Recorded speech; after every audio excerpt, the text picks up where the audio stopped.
Great. Thanks, Marty, for introducing everybody. I guess what we thought would be most useful to start out with is for our two attorneys, some experts in the legal field, to kind of give us a broad brush picture of, what really is intellectual property. What kinds of things does that include? What kinds of things can we protect? Sure. So generally, intellectual property is an ownership interest in a product of the mind. So the fruits of your mental labor, you have rights to that. And intellectual property is generally based on patents, copyrights, trademarks, or trade secrets. And for example, a patent is the right to exclude others from making, using, selling, or offering for sale, as well as importing an invention. And there are generally three types of patents. There's a utility patent, which is directed to the structure and function of an invention, as opposed to a design patent, which is actually directed to the ornamental aspects of an invention. And then there are plant patents, which are directed to, of course, plants, and that are new and distinct. So those are generally your patent protection. And there's also trademarks, and I know, Will, you have a lot of experience with that. You may want to comment on that. Sure. So trademarks are essentially your organization's brand. They can cover either a good, a widget, or a service. So East Carolina University has a trademark that it has protected at the U.S. Patent and Trademark Office, and so other people are not allowed to use it in connection with its protected goods and services without getting its permission. There's also copyright, which is really a written expression in some sort of tangible form. So if you write a song lyrics, or if you write software code, that's going to be copyright. But if it's a contemporaneous, off-the-cuff situation where we're just talking today, that's not protected by copyright. That's not something that's fixed in a tangible medium. And then the last of the four buckets that Shauna mentioned is trade secrets, and that's really your secret sauce. It's a idea that gives your company some competitive advantage in the marketplace that you're taking affirmative steps to protect. And the most famous trade secret is the recipe for Coca-Cola. And they opted to protect that by a trade secret for a lot of reasons, but one of the big perks of a trade secret is that it's unlimited in duration. So if you have a patent, you have a monopoly for a limited amount of time. If you have a copyright, you have protection, but it's for a longer amount of time. Trade secret can go on as long as you and your company take the steps that you need to. So those are the four buckets. You've got patent, trademark, copyright, and trade secret. So now, Todd, I know you've had experience in using all of these tools with your businesses.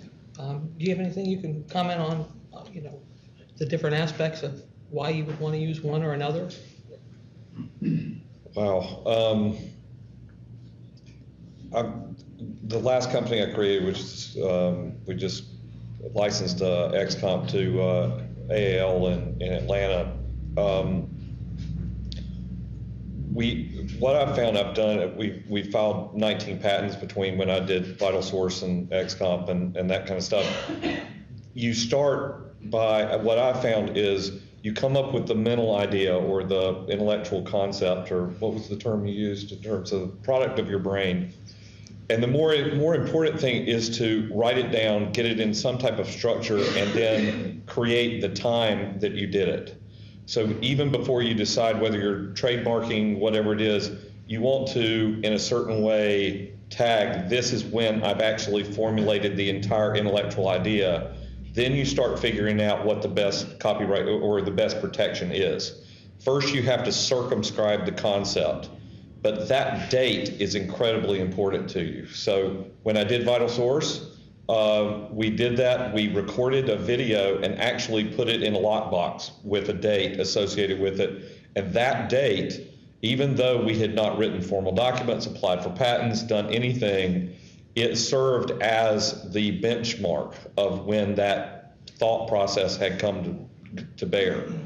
And if there's one thing I can say is you have all these tools and attorneys and wonderful things, but your ability to protect that time of when you've actually consolidated the idea is incredibly important. Then it buys you the time to figure out how you want to protect the intellectual property. If you wait until it's all perfect and you've written everything and everything's done. Time has slipped by, and you might have given up an opportunity. And you don't, when you don't know I would be the left shark, until you don't know where you're going to be with it at the end. Giving up time relative to the intellectual property is probably the biggest mistake you can make.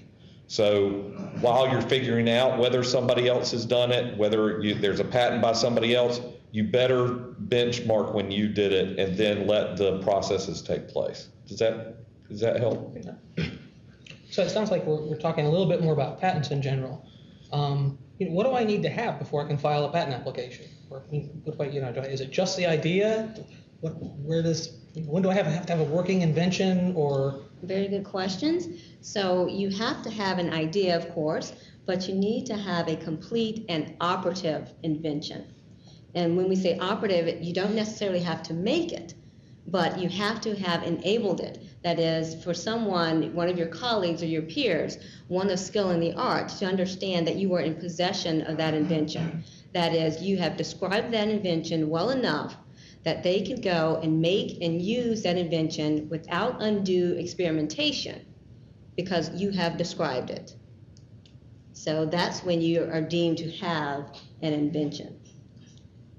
One thing that might be worth following up on is the timing of, if you make it public, what does that mean? How does that affect your rights? Right, so actually going along with what Todd said about that delay in time, that is very, very important now because this is the America Invents Act. So we've now entered patent reform, and so we're now the first to file as opposed to first to invent. So previously you can invent, you can conceive in your mind, you can write it down, you could work on it, take your time, and if someone filed before you, you go back to that lockbox and say, hey, look, I invented first. But that doesn't work anymore because we're now a first-to-file system. So you need to think about that and file your inventions. Also, as Will mentioned, that disclosure. So our patent system, it provides a limited monopoly for you to prevent others from making, using, selling, etc., your invention. In exchange for that monopoly, you provide that information to the public. You're making a donation to the public of that knowledge in order to promote the sciences. However, if you've disclosed it, you've already given it to the public and you can't take it back. So therefore, it's important to protect your inventions, whether it be through some sort of confidentiality type agreement or filing an application prior to making that disclosure and dedicating it to the public. I guess so. So that brings up the question in my mind of, we're academicians, right? We want to tell everybody about our great ideas. And also, if you ask your chair when you're going up for tenure, should I talk to the patent attorney first, or should I, publish this? They'll oftentimes say publish it first because you got to get those manuscripts out there. What do you have to do realistically before we can publish things? Talk to Marty. That's right. See the Office of Technology Transfer. That's what I would recommend. Because again, if you're disclosing to the public, then you're dedicating it to the public. Now, there are some disclosures, for example, department meetings or, closed environments that would not be deemed a public disclosure. But it's better to err on the side of caution. But there's a tension there, right? I mean, there's your career advancement. If you're told publish or perish and you need to publish, then that's a motivating goal. But it eradicates your right to pursue a patent. So you have to make a decision for yourself. Which way do you want to proceed? Do you want to go through tech transfer, or do you want to publish? And I think that Marty is a great resource to help you navigate that. I lived that one personally over the last 3 years. I actually am on tenure track because I was a geek in business, so I'm earning my tenure like a lot of people. When we did the we did the XComp, actually Myers-Beagle, and then I did not feel comfortable publishing, even though I could have, and it would have helped me toward tenure be faster. I felt like it was better to not disclose it until after we had done the filings and we had gotten a certain further amount through. But I made that decision myself because I wanted to protect the intellectual property. But that is the tension. There's absolutely no question that is a tension in academics. And in some ways, I mean, if you had published, you might have hit a single, but if Right. XComp launches the way that it could, it's a home run. And so you have to have a longer term thought process, and I think that probably was part of your calculation. And you have to have an administration that understands that sometimes you have to delay the tenure process in order to get, hit the home run. There's no question. I guess at that point, I could make the comment, I've been on Marty's committee for 15 years now almost. Doesn't seem like that long, but I know that her office and our Office of Technology Development is really good at understanding that people need to get things published, and they're really good at doing everything they can to get things documented, out the door and done on their end so that faculty members can get done what they need to.